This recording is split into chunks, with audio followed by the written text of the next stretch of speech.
Topic पे ध्यान। Chapter 5 का इम्पोर्टेंट टॉपिक है सेंट्रीपेटल फोर्स। तुमने सेंट्रीपेटल एक्सेलरेशन का नाम सुना है ना? Yes, sir. When any particle performs uniform circular motion, uniform circular motion with speed v, with speed v on a circle of radius r, then the acceleration produced towards center is, तो acceleration हमने पहले पढ़ा हुआ है, तुम्हें शायद formula भी याद होगी। It's a is equal to v square by r. याद है सबको? Yes, sir. This acceleration is known as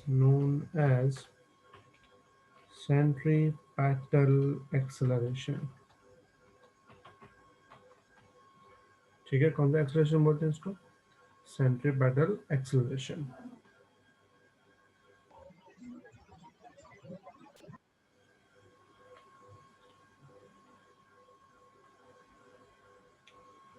Due to this acceleration, a force acting towards center is known as centripetal force। वे इस acceleration की वजह से जो centre की तरफ फोर्स लगता है उसे हम बोलते हैं सेंट्रीपेटल फोर्स। और न्यूटन का सेकंड लॉ याद होगा, एफ इक्वल होता है एम ए। याद है?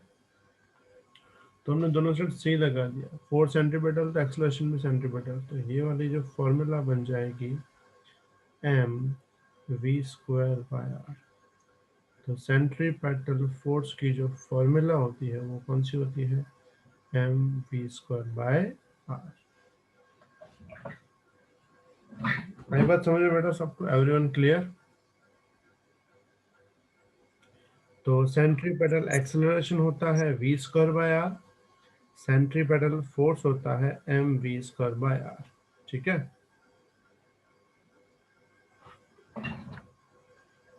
The above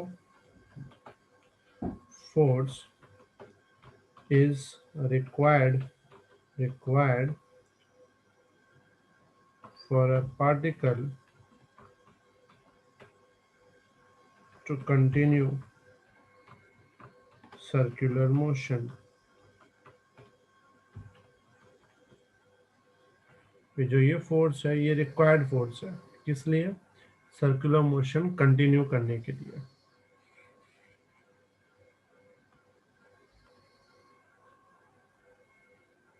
this force is provided by different forces in different situations।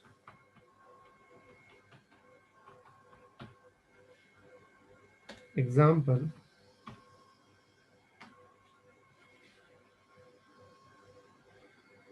when example when Earth is revolving around sun, the centripetal force, the necessary required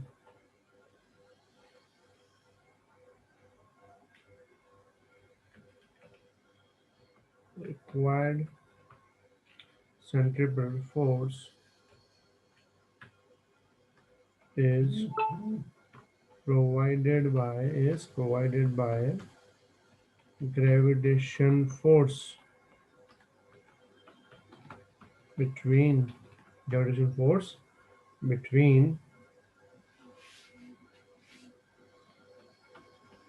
earth and sun. आई बात समझे बेटा? भाई अर्थ सन के आसपास घूमती है तो उसमें सेंटर की तरफ कौन सा फोर्स होता है? Gravitation force. तो ग्रेविटेशन फोर्स कैसे बिहेव करेगा? As a centripetal force. अगर समझो ग्रेविटेशन फोर्स नहीं होता तो अर्थ सन के आसपास रिवॉल्व नहीं कर पाती, वो स्ट्रेट न्यूटन के फर्स्ट लॉ के हिसाब से स्ट्रेट सीधी निकल जाती, वो उसके आसपास रिवॉल्व कभी कर नहीं सकती। आई बात समझे बेटा? Clear everyone? Yes sir. Yes sir. उसके बाद जब हम टर्न लेने जाते हैं, टर्न गाड़ी चलाते हुए जो टर्न आता है, turn is a one type of circular motion. तो टर्न लेते वक्त जो हमारा फ्रिक्शन होता है ना between road and tyre, friction between road and tyre, वो वहां पे बिहेव करता है सेंट्रीपेटल फोर्स। वो वहां पे क्या बिहेव करता है? सेंट्रीपेटल फोर्स, और हमको सर्कल में रखने की कोशिश करता है। तुम जब टर्न लेने जाते हो तो अपनी स्पीड को बढ़ाते हो या स्पीड को कम करते हो? कम। वो करते हैं। कम। सिंपल बात है, कम करते। क्यों कम करते हैं?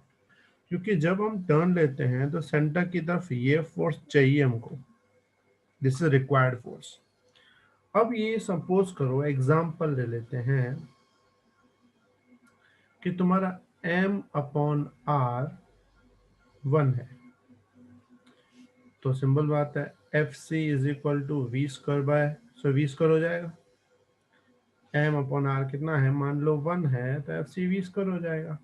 ठीक है, अब समझो तुम्हारी वेलोसिटी 20 मीटर पर सेकंड है, तो मुझे बता फोर्स कितना चाहिए होगा?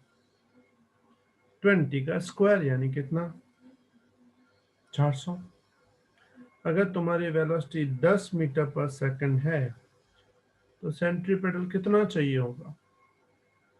100, 10 का स्क्वायर। अगर तुम्हारी वेलोसिटी 5 मीटर पर सेकंड है तो सेंट्रीपेटल कितना रिक्वायर्ड है? 25। समझ में आ रही है बात? बेटा समझ में आ रही है बात? ये यस सर। अब ये फोर्स, अगर तुम 20 की स्पीड चलती हो तो सेंटर की तरफ इतना फोर्स रिक्वायर्ड है। मैंने बोला कि जब हम टर्न लेते हैं तो हमारा सेंट्रीपेटल कौन बन जाता है? Friction between tyre and road. अब समझो तुम्हारा फ्रिक्शन फोर्स 120 न्यूटन पहुंच सकता है, इससे ज्यादा नहीं। कितना पहुंच सकता है? 120 जितना पहुंच सकता है, इससे ज्यादा नहीं। तो मुझे बता सकते हो तीनों सिचुएशन में कौन सी सिचुएशन में हम सेफ हैं, कौन सी सिचुएशन में अनसेफ हैं?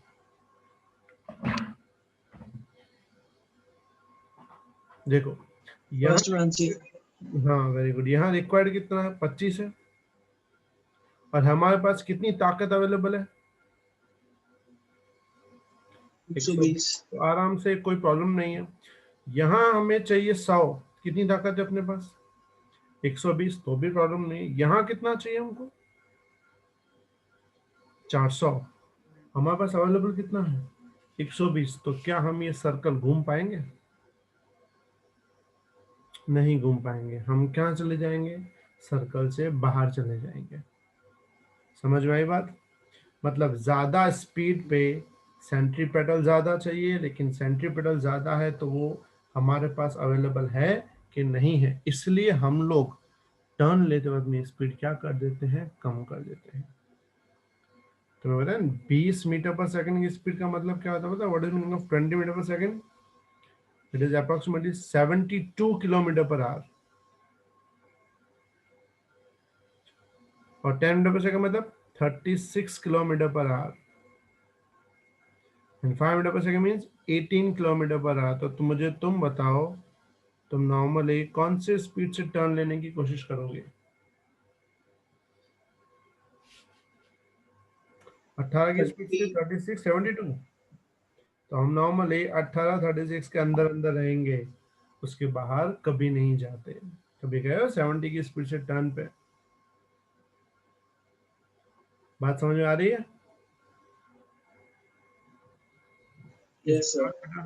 तो याद रखना, Yes, जब हमें टर्न लेना होता है तो हम वही स्पीड पे टर्न लेते हैं जहां पे हमारा फ्रिक्शन उस टर्न की स्पीड को सपोर्ट कर सके। Got it? तो एक काम करो, फटाफट ये पूरा लिख लो और लिख के मुझे मैसेज करो।